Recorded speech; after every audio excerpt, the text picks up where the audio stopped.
They laughed at the P-47, then its 0.50 calories turned the Luftwaffe to dust.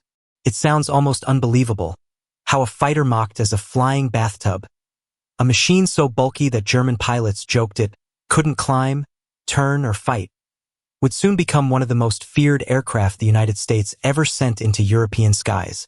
But the laughter wouldn't last long. This story begins on April 5, 1943, high above the rolling green countryside near Rouen, France, where the 56th Fighter Group of the United States Army Air Forces, flying their brand-new Republic P-47 Thunderbolts, prepared for what should have been a routine escort mission. Waiting for them, somewhere beyond the clouds, were battle-hardened veterans of Jägerschwader 26, Germany's elite Schlaggeter wing, flying the legendary Messerschmitt Bf 109G2 and the deadly Focke-Wulf FW-190A4. The Germans had heard reports of America's new fighter. They weren't impressed. They laughed at its size. They joked about its weight. They doubted it could even compete against the Luftwaffe's best. Little did they know, they were about to meet 8.50 caliber Browning machine guns, each one capable of dropping a fighter from the sky in a single devastating burst. What happened next would become legendary. To understand why the Germans laughed and how the Americans proved them wrong, we must step back to where the story truly began. Farmingdale, New York, where Republic Aviation designed an aircraft unlike anything that had flown before. The P-47 Thunderbolt was an engineering behemoth. A 2,000 horsepower Pratt & Whitney R-2800 double WASP radial engine. A massive turbo-supercharger system. Armor plating around the cockpit. Self-sealing fuel tanks. 8 Browning and /M 2.50 caliber machine guns. Over 10,000 pounds fully loaded. It was the heaviest single-engine fighter of the war. Even American pilots joked about it. They called it Jug, short for Juggernaut, or simply because it looked like a milk jug with wings. But inside the cockpit, pilots discovered something surprising. Despite its size, the P-47 had unmatched dive speed, rock-solid high-altitude performance, and devastating firepower. It was built for survival. It was built for punishment. And it was built to deliver overwhelming force. Yet, in early 1943, the Thunderbolt was still unproven in combat. The Luftwaffe had dominated European skies for years. Their aces, men like Adolf Galland, Joseph Priller, and Egon Mayer, had hundreds of victories. They viewed new American fighter groups as inexperienced, untested, and predictable. So when JG-26 intercepted their first P-47s, laughter came easy.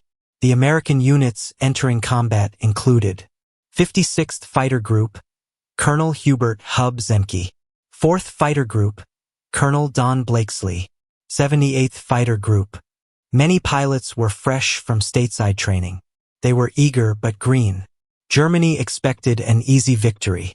But the U.S. fighter groups had something the Germans did not expect. A commander who understood exactly how to turn the P-47 into a killer, the legendary Hub Zemke. Zemke drilled his men relentlessly, focusing on the Thunderbolt's strengths. High-altitude advantage, unmatched dive performance, massive firepower, energy fighting tactics. He taught them something simple but revolutionary. Don't turn with a German fighter. Climb above him, dive on him, hit him with everything you've got. The stage was set. The laughter was about to end. April 5, 1943, 0930 hours. Altitude, 28,000 feet over northern France.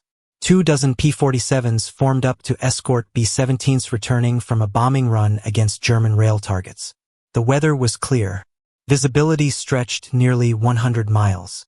The Thunderbolt's massive engines roared steadily as they cruised westward, unaware that, below them, German radar stations had already identified the formation. The scramble order went out. At Wevelgem Airfield, pilots of JG-26 sprinted toward their Messerschmitts and Focke-Wulfs. Lieutenant Karl-Heinz Cordes laughed as he climbed into his Bf-109. These new American fighters, they look like flying beer barrels. His wingman joked. They won't even see us coming. By 0950 hours, 22 German fighters were climbing fast, moving to intercept from the east. The Americans spotted them just after crossing the Seine. The radio crackled. Bandits! 3 o'clock high. Zemke's voice came next, calm, controlled. Stay high. Don't turn. Let them come to you. The Luftwaffe pilots accelerated into a shallow dive, attempting to outclimb and outmaneuver the supposedly clumsy Thunderbolts. But the P-47s held their altitude. They waited. When the Germans reached 26,000 feet, just 2,000 feet below the American formation, Zemke gave the order, "Brake and dive." 20 P-47s rolled inverted and dropped like stones. In seconds, they reached nearly 500 miles per hour. This was the Thunderbolt's domain, the dive. No German fighter could match it. The Americans now had the energy advantage. The Luftwaffe's laughter stopped. Captain Walker Bud Mahurin spotted a lone Bf-109 trying to climb into position. He pushed the nose down and unleashed a half-second burst. 8.50 calibers spat fire. A wall of tracers, nearly 100 rounds per second, tore through the German fighter's fuselage, ripping off the tail. The aircraft disintegrated in midair. Mahurin's wingman shouted, "He's gone. Jesus. He just vanished." This was the moment German pilots realized the truth. The P-47 wasn't a joke. It was a monster, but the fight was far from over. Two FW-190s dove straight toward the bombers, attempting to break through the escort screen. Second Lieutenant Frank Euler rolled into position, firing from 300 yards. His tracers stitched across the lead German fighter. The FW-190 erupted in flames and spiraled downward. Now the German formation was in chaos. But new threats were inbound. At 1005 hours, 10 more German fighters from JG-2 approached from the south.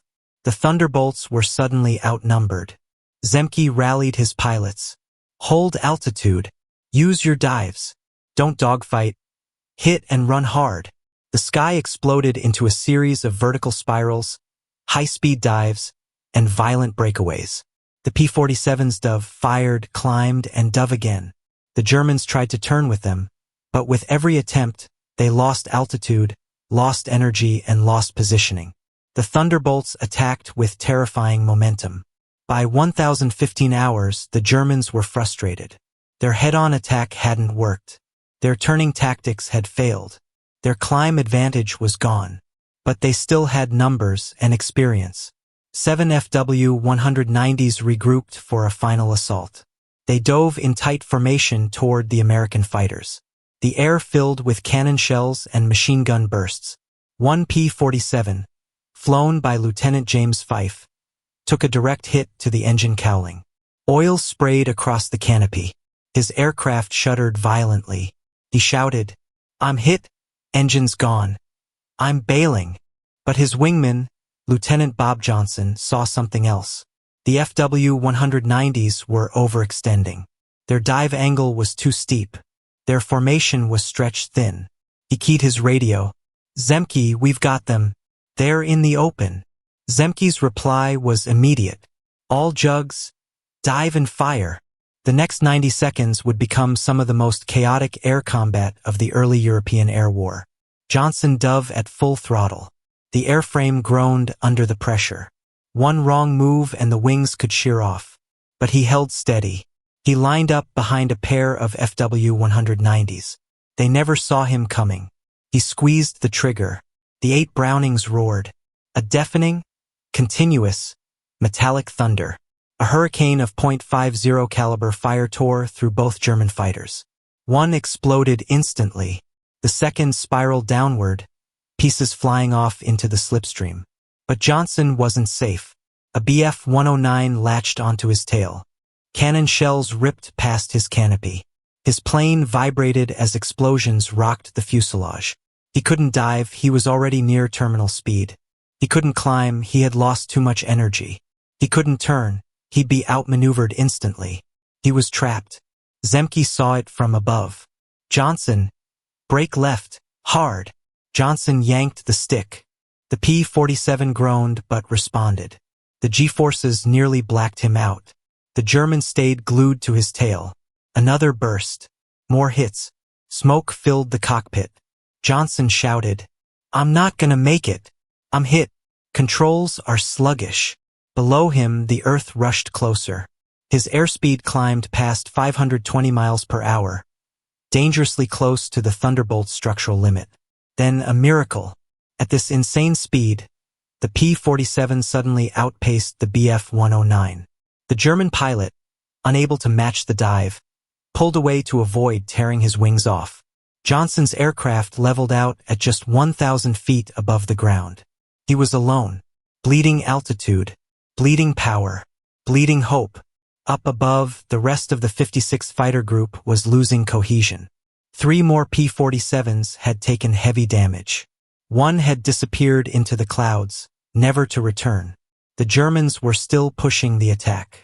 At 1,018 hours, Zemke's formation was scattered across nearly 20 miles of sky. The Luftwaffe smelled blood. FW-190s dove repeatedly, each time forcing the Thunderbolts lower. The Americans were in danger of losing their altitude advantage. Without it, the P-47 would become vulnerable to turning attacks. Zemke realized the danger. All jugs, regain altitude, do not get dragged down. But it was too late. Several P-47s were already below 10,000 feet. Prime hunting territory for the FW-190A4, optimized for low-altitude combat. The crisis was real. The American formation could collapse at any moment. To make things worse, German anti-aircraft guns near Rouen began firing. Explosions filled the air. Lieutenant Euler's plane was hit. He bailed out moments before his Thunderbolt exploded. The surviving pilots tried to regroup, but radio interference and chaotic maneuvering made it nearly impossible. Zemke made a desperate call. All units, rally north of the Seine. We must regroup or we're finished. But many pilots couldn't break free. They were locked in personal dogfights, each fighting for survival. Lt. Gerald Johnson engaged in a turning fight he knew he couldn't win. His P-47 shook violently as it tried to follow the FW-190's tight arc. He muttered to himself, "Come on, Jug. Just hold together." The German fired. Shells ripped through Johnson's right wing. He was out of options. Then came the call that changed everything. "Red Leader, this is Zemke. The Germans are low on fuel. Stand by to strike." Johnson's eyes widened. The tide was turning. Up at 22,000 feet. Zemke had noticed something crucial. The Germans had been fighting at full power for nearly 25 minutes. Their fuel reserves were nearly empty.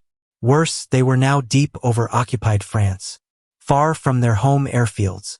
The Thunderbolts, however, still had fuel, and still held the high-altitude advantage. Zemke saw the moment, and he seized it. "All jugs, climb to me. We hit them from above. This is it now." The P-47s that could still climb began rising through the sunlight. Slowly at first, then faster as their turbosuperchargers kicked in. Below, the Germans continued chasing stragglers, unaware of the trap forming above them. Zemke led the attack. 20 Thunderbolts rolled inverted and dove as one. The sky filled with the metallic howling of radial engines at maximum power. The Germans never saw them. Zemke fired first. A perfect high-side attack on an FW-190. The German fighter erupted in a fireball. Behind him, 10 more P-47s opened up. The sound was indescribable. A deafening, rolling storm of .50 caliber thunder. German fighters scattered. Some slammed into steep dives. Others broke formation entirely. A few simply exploded under the weight of American fire. Lt. Gerald Johnson, moments from death earlier, found himself behind a fleeing Bf-109. He fired a 3-second burst. Over 300 rounds tore into the German fighter. Pieces of metal rained downward. The canopy flew off. The pilot bailed out. Johnson shouted, "Splash one! That's for Euler!" The 56th Fighter Group was no longer desperate. They were dominant. One final scene sealed the battle. Captain Bob Johnson, still flying his heavily damaged Thunderbolt, found himself unexpectedly behind an FW-190 climbing for altitude. Despite his crippled aircraft, he fired. The .50 calories rattled the wings. His tracers walked up the fuselage of the German fighter. The FW-190 burst into flames. Johnson whispered to himself, "This jug's still in the fight." It was an incredible moment, a wounded Thunderbolt bringing down one of the Luftwaffe's best fighters. By 10:35 hours, the Germans broke off and fled toward their airfields. The battle was over. The laughter was gone. Forever. When the Americans returned to base, the final toll astonished commanders. German losses: 11 fighters destroyed, 7 severely damaged, multiple pilots killed or captured. Fuel exhaustion forced several emergency landings. American losses: 2 P-47s shot down, 3 heavily damaged. Both lost pilots survived as POWs. For a brand new fighter on its first major combat outing, the results were stunning. In the days that followed, German intelligence officers interviewed surviving pilots. Their verdict was clear. "We underestimated the Thunderbolt. It dives like a demon, and its firepower is overwhelming." From that moment onward, Luftwaffe pilots feared the P-47's distinctive profile, its massive engine, its broad wings, and the 8.50 caliber guns that shredded anything in their path. The P-47 went on to destroy more than 3,752 enemy aircraft, becoming the deadliest American fighter of World War II in air-to-air combat. Pilots like Mahurin, Johnson, and Zemke became legends, earning Silver Stars, Distinguished Flying Crosses, and global recognition. The Germans never laughed again. The P-47 Thunderbolt, the flying bathtub, the jug, the joke, had become one of the most feared machines of the sky. This was just one of countless untold stories from the Second World War. Subscribe to WW2 Files as we continue to bring these forgotten chapters of history back to life.